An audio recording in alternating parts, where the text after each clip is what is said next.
কিন্তু বাংলাদেশের মানুষের এটাও ভাবতে হবে যে ঠিক আছে আমরা চাই, ফাঁসি দিতে চাই যদি বলেন আপনারা, তাহলে আগে থেকে ধরে নেন যে সেই সহযোগিতা পাবেন না।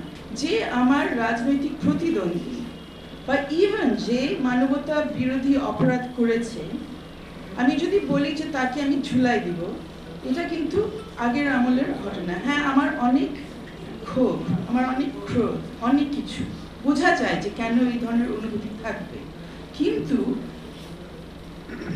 আন্তর্জাতিক আইন এবং মানবাধিকার আইন অনুসরণ করে যদি আমরা এগোতে চাই, যদি নতুন একটা অধ্যায় সত্যিকারে আমরা খুলতে চাই, তাহলে আমাদেরও কিন্তু প্রশ্ন করতে হবে যে আমরা ওইভাবে চলতে চাই কিনা।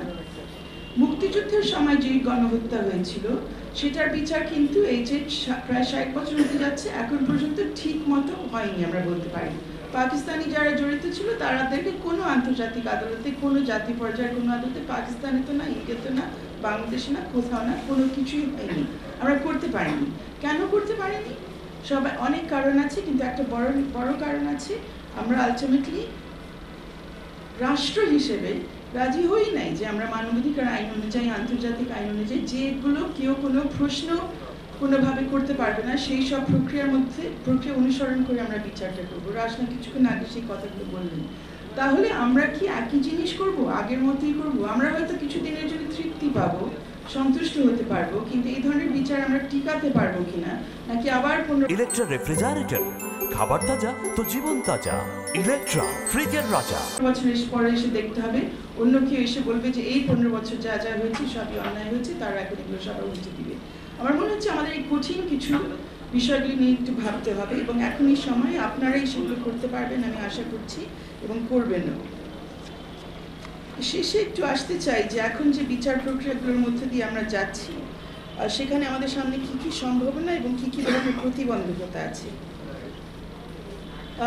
জাতীয় পর্যায়ে আইসিটি নিয়ে কথা বলবো না, সেখানে বিভিন্ন ধরনের মামলা মোকদ্দমা আছে, কিন্তু সেখানে একটাই কথা বলতে চাই যে এই প্রক্রিয়াটা যতদূর সম্ভব, এখানে আপনারা এই বিষয়গুলো জাতিসংঘ প্রতিবেদনে পাবেন।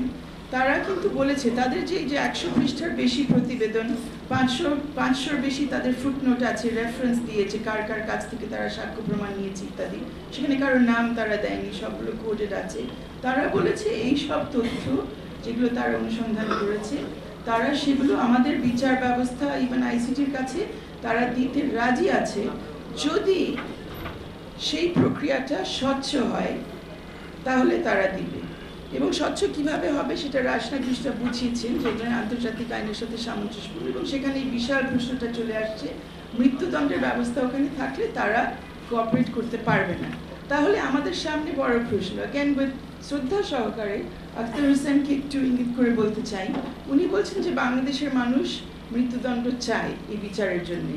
আমি আসলে জানি না বাংলাদেশের মানুষ চায় কি চায় না, আমরা ওটা ওভাবে কোনো একটা গণভোট কোনো দিন নিইনি, হয়তো বা চাই, কিন্তু বাংলাদেশের মানুষের এটাও ভাবতে হবে যে ঠিক আছে আমরা চাই, ফাঁসি দিতে চাই যদি বলেন আপনারা, তাহলে আগে থেকে ধরে নেন যে সেই সহযোগিতা পাবেন না।